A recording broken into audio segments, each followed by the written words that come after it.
নমস্কাৰ, আশা কৰিছোঁ আপোনালোক সকলোৱে ভালে আছে। আজি আপোনালোকৰ ওচৰত এটি নতুন ভিডিঅ' লৈ উপস্থিত হৈছোঁহি। আজি ভিডিঅ'টো পাৰ্টিকুলাৰলি ষ্টুডেণ্টসমূহৰ কাৰণে হ'ব, যিসকলে IT ফিল্ডত নিজৰ কেৰিয়াৰ বনাব বিচাৰিছে, নাইবা যিসকলে BCA, MCA, BTech, CS কৰি আছে, তেওঁলোকৰ কাৰণে হ'ব। যিহেতু মই as a network engineer job কৰি আছোঁ NIC, নেশ্যনেল ইনফৰ্মেটিক্স চেণ্টাৰ। আপোনালোকে মোৰ যোনখিনি নলেজ আছে, যিমান এক্সপিৰিয়েঞ্চ আছে, সকলো মই আপোনালোকৰ ওপৰত শ্বেয়াৰ কৰিব ট্ৰাই কৰিম।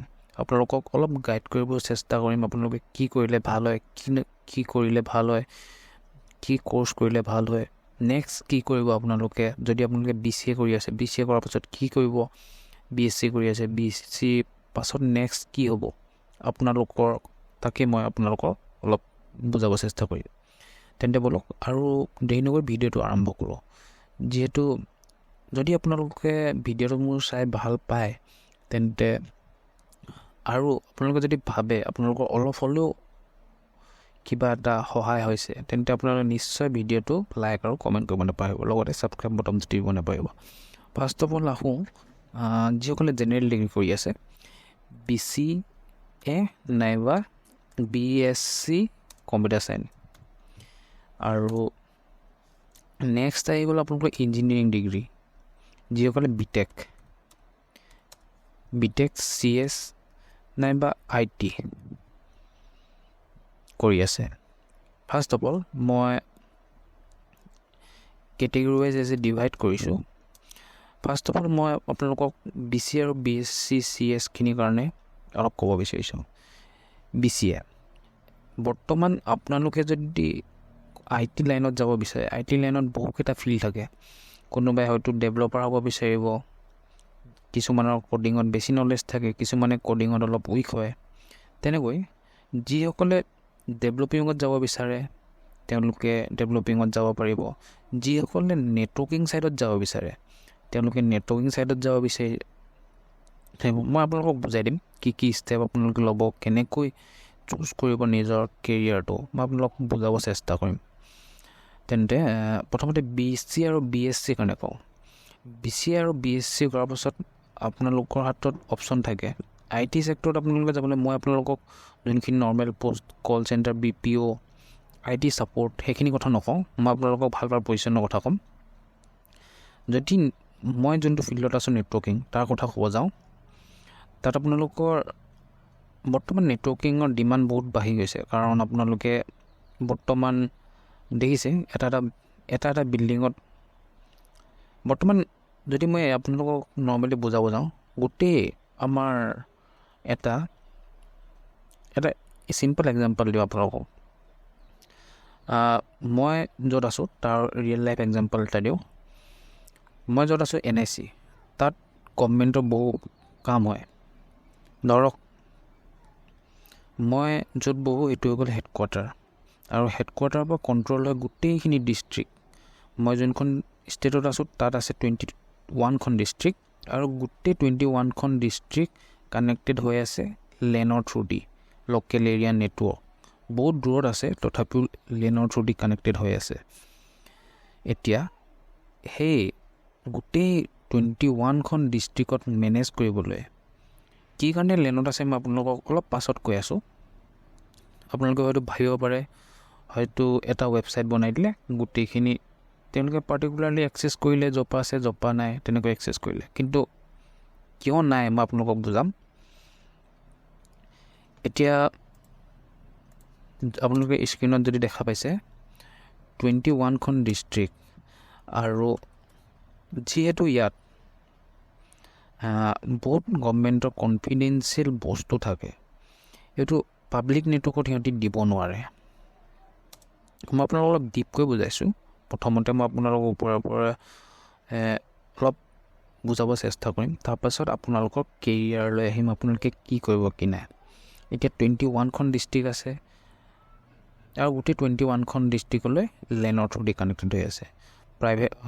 কিয় পাব্লিক নেটৱৰ্কত দিব পাৰে, আৰু কিয় নিদিলে মই আপোনালোকক কৈছোঁ, কাৰণ বহুত কনফিডেঞ্চিয়েল বস্তু থাকে যিসকল যদি মই এতিয়া এই গোটেই ছাইটটো মই পাব্লিকলি এক্সেচিবল কৰি দিলোঁ, পাব্লিক নেটৱৰ্কত দি দিলোঁ, মই আপুনি ঘৰত বহি এক্সেছ কৰিব পাৰিলোঁ। কিন্তু যদি মই এইটো পাব্লিকলি দি দিওঁ, হেক কৰাবিলাকে হেকিঙৰ চান্স বাঢ়ি যাব। আপোনালোকে নিজে ভাবি চাওক, যোনটো লুকাই থাকে সেই বস্তুটো পটককৈ মানুহৰ চকুত নপৰে, এইটো বস্তু হেক হোৱাৰ অলপ হ'লেও কষ্ট হ'ব, হয় নাই? তেনেকৈ বহুত কনফিডেঞ্চিয়েল বস্তু থাকে, সেইকাৰণে ইয়াক আপোনালোকৰ লেনৰ থ্ৰুত দিয়া হয়। নেক্সট আপোনালোকক যাব বিচাৰোঁ আপোনাৰ কি ফিল্ডত যাব পাৰে।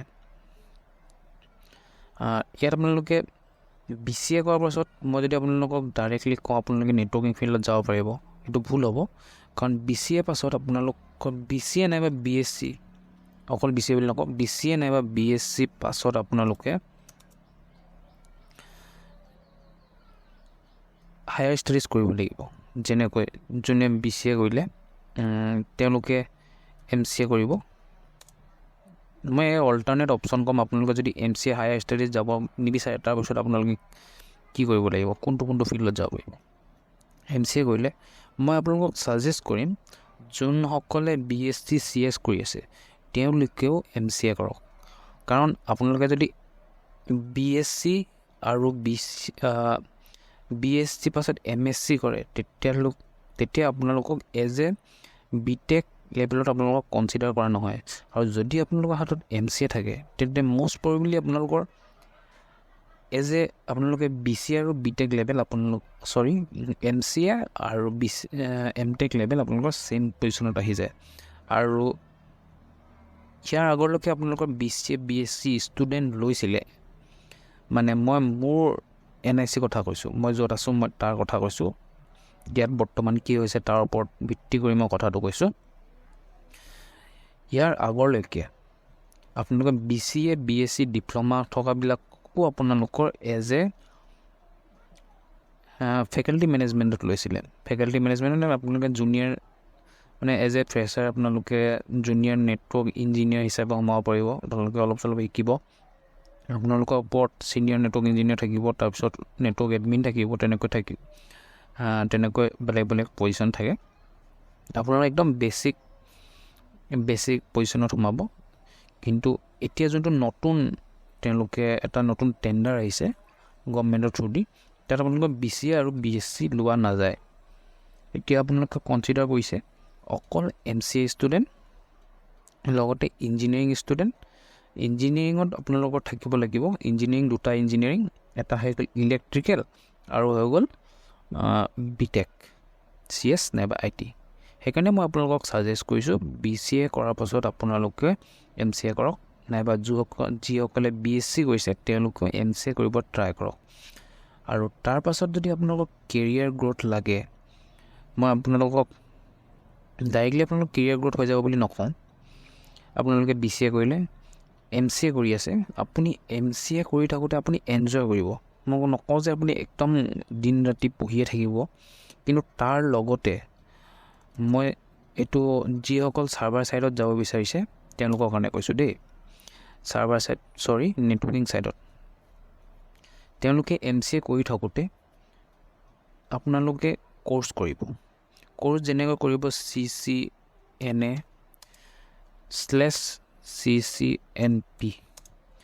CCNA Cisco certified network administrator.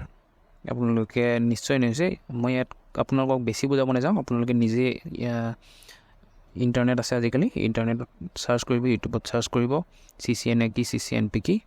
লগতে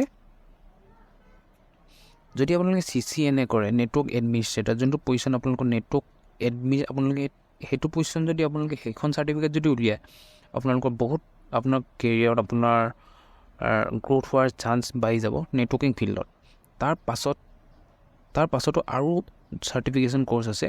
তাৰপিছত এটা নেটৱৰ্ক এডমিনিষ্ট্ৰেটৰ কাৰণে এইটো CCNA CCNP হৈ গ'ল। তাৰপিছত নেক্সট মই ধৰিলোঁ আৰু এটা কোৰ্চ কৰিব যিসকলৰ ছিষ্টেমত যাব মন আছে, ছিষ্টেম যেনেকৈ কম্পিউটাৰ ট্ৰাবল শ্বুট, বহুত কিবা কিবি থাকে ন। কাৰণ এটা অৰ্গেনাইজেশ্যনত আপুনি ধৰি লওক মিনিমাম 1000টা কম্পিউটাৰ থাকিব, 1000টা ছিষ্টেম থাকিব, 1000টা ছাৰ্ভাৰ থাকিব, 1000টা প্ৰিণ্টাৰ্ছ থাকিব। গোটেইখিনি কনফিগাৰেশ্যন আপোনালোকে জানিব লাগিব। আৰু এটা নেটৱৰ্কৰ থ্ৰুদি আপুনি এটা জেগাত বহিব আৰু সেই জেগাটোৰ পৰা আপুনি গোটেই PC ছাৰ্ভাৰ আপোনালোকে গোটেইখিনি এক্সেছ কৰিব। তাৰ কাৰণে আপোনালোকে এজ এ ছাৰ্ভাৰ এডমিনিষ্ট্ৰেটাৰ নহয়, ছিষ্টেম এডমিনিষ্ট্ৰেটাৰ আপোনাৰ পজিশ্যন হ'ব। আৰু যদি আপোনালোকে ছিষ্টেম এডমিনিষ্ট্ৰেটৰ পজিশ্যনত যাব বিচাৰে, ISTEM ছিষ্টেম এডমিন, তাৰ কাৰণে আপুনি কোৰ্চ কৰিব, চাৰ্টিফিকেশ্যন কোৰ্চ কৰিব ৰেড হেট লিনাক্স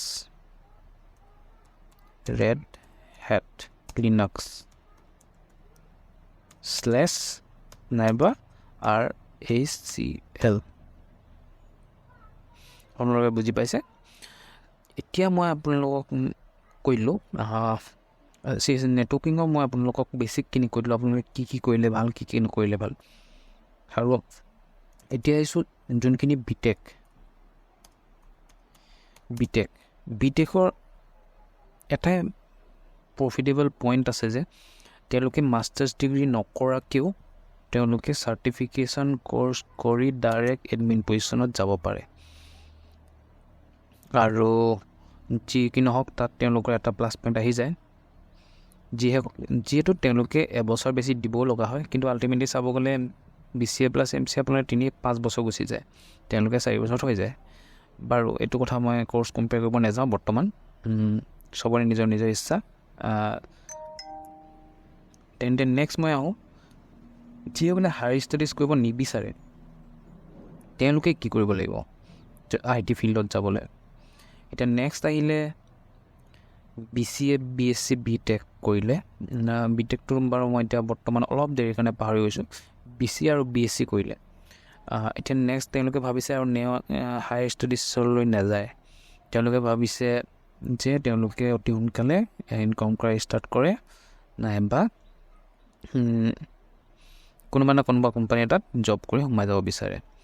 তেন্তে নেক্সট আপোনালোকৰ অপশ্যন কি আহিলে, BCA BSc কৰাৰ পিছত আপোনালোকৰ চবচে ফাৰ্ষ্ট বেষ্ট অপশ্যন মই যদি দিব যাওঁ, আপোনালোকে গভৰ্ণমেণ্ট জব ট্ৰাই কৰিব।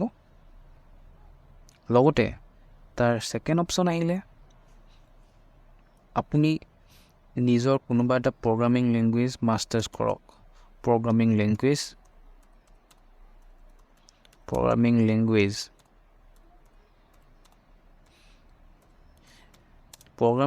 কিয় কৈছোঁ, কাৰণ BCA নাইবা BSc কৰাৰ পিছত আপোনালোকৰ এটাই অপশ্যন, আপোনালোকে পূৰা স্কিল বেছডত যাব লাগিব। আপোনালোকৰ যদি স্কিল আছে আপুনি তেতিয়াহে আপুনি কোৱালিফিকেশ্যনৰ BCA নাইবা BSc কোৱালিফিকেশ্যনত আপোনালোকে প্ৰায়ৰিটি পাব। তাৰ কাৰণে আপুনি ডেভেলপিঙত যদি আপুনি যাব বিচাৰে, ডেভেলপিঙত যাব পাৰিব। ডেভেলপিঙৰ কাৰণে আপোনালোকে জানেই HTML PHP JavaScript, বৰ্তমান মাৰ্ণষ্টেক, আপোনালোকে যোনটো আপোনালোকৰ কমফৰ্টেবল হয়, যোনটো আপোনালোকে লেংগুৱেজত যাব বিচাৰে সেইটো আপুনি মাষ্টাৰ কৰক। তাৰপিছত আপুনি প্ৰগ্ৰামিং নেটৱৰ্কিং ফিল্ডত গুচি যাওক। নাইবা যদি আপোনালোকে as a SDO software developer যাব বিচাৰে, তেন্তে আপুনি C++, জাভা এইবিলাক লেংগুৱেজ আপুনি আৰু ভালকৈ মাষ্টাৰ কৰিব ট্ৰাই কৰক। নেক্সট আপোনালোকৰ আহিলে ডাটা এনালিষ্টত যাবৰ কাৰণে আপোনালোকে পাৱাৰ বাই এইবিলাক কিছুমান কোৰ্চ আছে। পাৱাৰ বাই আপোনালোকে মই যিটো কৈছোঁ, আপোনালোকে ডাটা এনালিষ্ট আপুনি বুজিব পাৰিছে চাগে, তথাপি মই অলপ ওপৰে কৈ দিওঁ। ডাটা এনালিষ্ট হৈ গ'ল এটা ইন'ভেশ্যনৰ কাৰণে আপুনি কাম কৰিব। ফৰ এক্সাম্পল আপোনাক 1000 ডাটা দিলে, এতিয়া আপুনি এক্সেলততো বনাব নোৱাৰে, আৰু এক্সেলত আপুনি যদি বনায়ো দিয়ে গোটেই টাইম ৱেষ্ট কৰি, তো আপুনি কেনেকৈ ধৰিব পাৰিব। ফৰ এক্সাম্পল মই এটা আপোনাক এক্সাম্পল দিছোঁ, ধৰি লওক গুৱাহাটী। এতিয়া গুৱাহাটীত আপোনাক ক'লে যে গুৱাহাটীত কোনটো জেগাত এই পাৰ্টিকুলাৰ বস্তুটো চবতকৈ বেছি ইউজ হয়, তো আপোনালোকে আপোনাক ডাটাখিনি দি দিলে। এতিয়া টেৰাবাইটছ TBত ডাটা আছে, GBত ডাটা আছে, 1000 GB।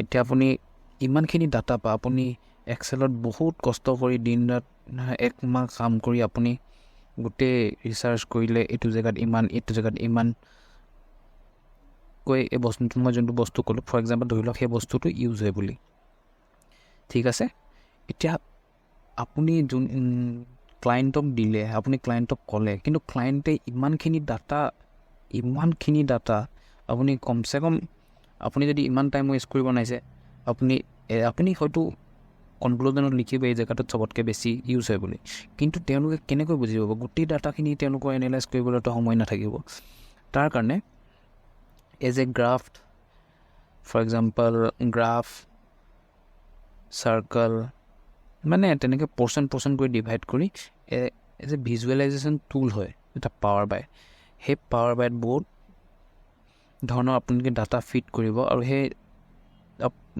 সেই ডাটাখিনিৰ ওপৰত বেছ কৰি সেই পাৱাৰ বাইত আপোনালোকে নিজৰ কনক্লুজনটো দিব য'ত মানে ক্লায়েণ্টে দেখি গম পাব যে সিহঁতি এজ এ গ্ৰাফিকেল ৰিপ্ৰেজেণ্টেশ্যনত দেখি গম পাব কোনটো জেগাত কিমান ইউজ হৈছে কিমান নাই আৰু তাৰ ওপৰত তেওঁলোকে একশ্যন ল'ব পাৰিব আশা কৰিছোঁ মই যিটো বুজাব বিচাৰিছোঁ আপোনালোকে বুজিছে তেন্তে নেক্সট আকৌ নতুন ভিডিঅ' লৈ আহিম মই তেতিয়ালৈ মই ভাবিছোঁ যে আপোনালোকে বুজিব পাৰিছে আৰু যদি কিবা আপোনালোকে বুজিব নোৱাৰিলে এই ভিডিঅ'টোত কমেণ্ট কৰক মই আকৌ আপোনালোকক বুজাবলৈ চেষ্টা কৰিম তেন্তে আজিলৈ ইমানতে ৰাখিছোঁ আশা কৰিছোঁ আপোনালোকে ভিডিঅ'টো চাই ভাল পালে তেন্তে লগ পাম আকৌ নতুন এটি ভিডিঅ'ত তেতিয়ালৈ থেংক ইউ